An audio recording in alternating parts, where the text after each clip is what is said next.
Ce sujet appartient au 3e chapitre de Sciences sociales et politiques. Quelle est la contribution des organisations politiques au fonctionnement de la démocratie? L'intitulé du sujet est le suivant: montrer que les groupes d'intérêt peuvent contribuer au fonctionnement de la démocratie actuelle. Pour répondre à la question, il faut d'abord la comprendre, et donc mettre en évidence différents types de termes. Les premiers, ceux qui indiquent la nature du travail à faire. Ici, montrer. Cela veut donc dire qu'il faut prouver.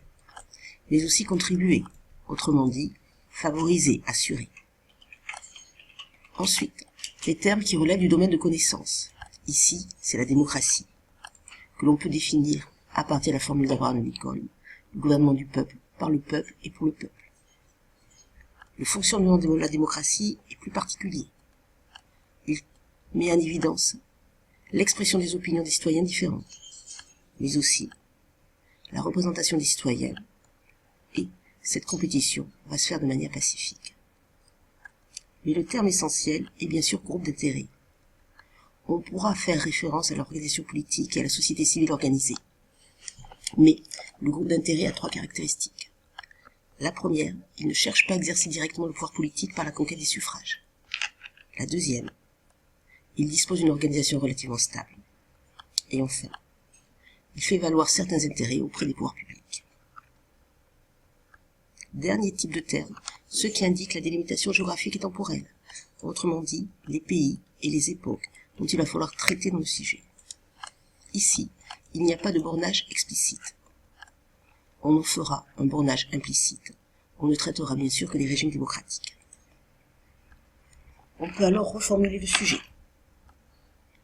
Par quels moyens les groupes d'intérêt peuvent-ils favoriser la démocratie? Ou bien, comment les groupes d'intérêt assurent-ils le fonctionnement démocratique? Derrière la reformulation du sujet, il y a une problématique plus large. La question que l'on se pose, c'est tout simplement quelles organisations politiques assurent la démocratie? Ou bien, est-ce que les partis politiques sont les seules organisations politiques à favoriser la démocratie? On peut alors élaborer une première ébauche d'organisation des idées. Il faudra d'abord définir les caractéristiques d'un groupe d'intérêt, puis mettre en évidence leurs objectifs, et enfin, leurs moyens. Pour cela, on dispose d'un document qui va apporter énormément d'informations pour répondre à la question. Le premier paragraphe donne tout simplement les caractéristiques d'un groupe d'intérêt. Un groupe d'intérêt se distingue à la fois d'un parti, puisqu'il ne cherche pas à exercer le pouvoir, mais il se distingue aussi d'un mouvement social, puisque un groupe d'intérêt dispose d'une organisation durable. Le deuxième paragraphe met en évidence d'autres caractéristiques des groupes d'intérêt, puisque ceux-ci cherchent à défendre ou une catégorie ou une idée. On voit là ici une première distinction dans les groupes d'intérêt. Enfin, le troisième paragraphe montre la vision qu'ont les partis politiques des groupes d'intérêt. En effet, ils considèrent que ce sont des organisations qui défendent un intérêt particulier au détriment de l'intérêt général. Ce paragraphe peut être alors utilisé de deux manières. Soit on peut remettre en cause cette idée et mettre en évidence que les groupes d'intérêt peuvent mieux défendre la population que les partis politiques, ou bien on peut s'en servir en conclusion d'ouverture pour dire que les groupes d'intérêt ne favorisent pas toujours la démocratie. Le paragraphe suivant va apporter d'autres informations. Il montre l'apport des groupes d'intérêt à la démocratie. En effet, le groupe d'intérêt va mobiliser, c'est l'effet d'agenda, et mettre en évidence les intérêts qu'il défend. Il va aussi organiser, structurer le mouvement, mais aussi représenter. C'est un interlocuteur des pouvoirs publics.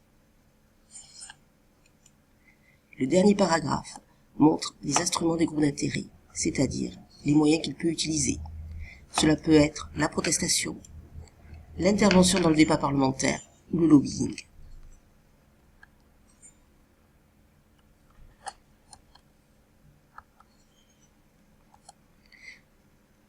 La réponse à la question sera donc relativement simple. On va d'abord donner les caractéristiques du groupe d'intérêt,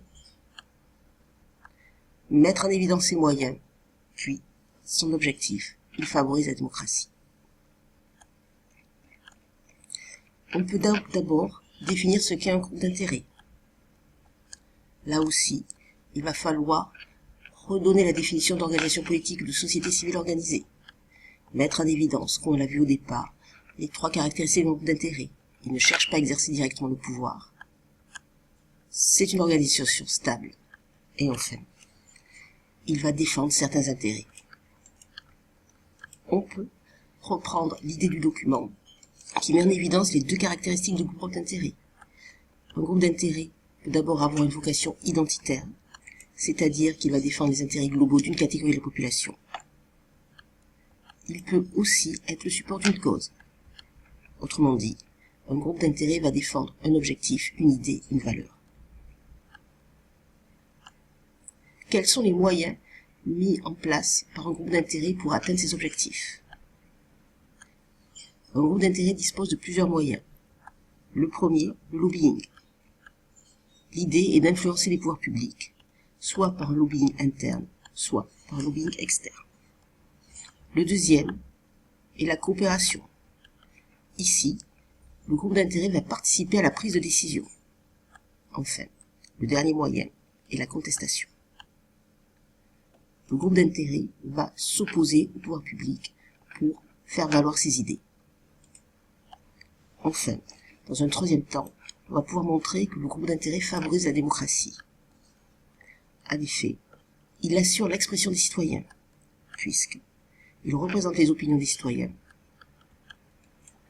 il les mobilise autour d'une idée, et il structure cette mobilisation.